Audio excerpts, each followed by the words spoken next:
I inherited the X-Brace when I made my first guitar. It was how you made a guitar. Curiously, every guitar that I played out there in the world also used X-Braces, and there was this really wide variety of tones.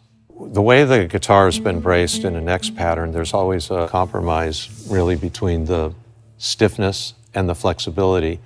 We tend to say volume and sustain. And I know that bothered Andy. At the end of the day, there's only so much you can do. You go, okay, well, I kind of feel like I'm at the cul-de-sac. I'm at the end of this idea.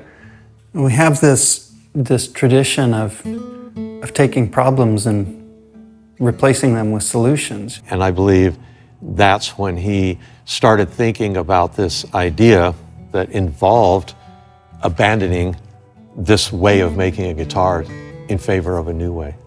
I can see that I need to make something very strong to make the notes last a long time. And on the other hand, I need something really flexible so that it can produce volume. And so I thought, I need something that is both strong and flexible. But how can one thing be two? How can I have two different characteristics? Unless I divided it in some way.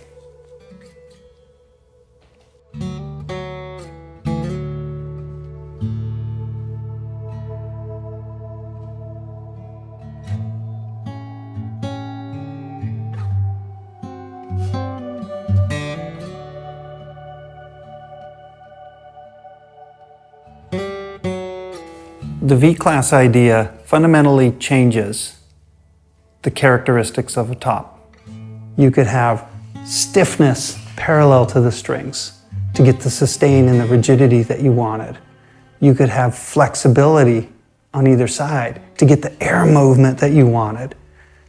And in doing that, you could create so much order and so much responsiveness that the whole range of the guitar had, there was no chaos, there was no fight.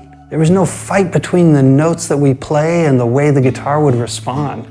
There was no internal friction. The intonation got really good. The power got good. The sustain got good. The touch sensitivity got good. The projection got good.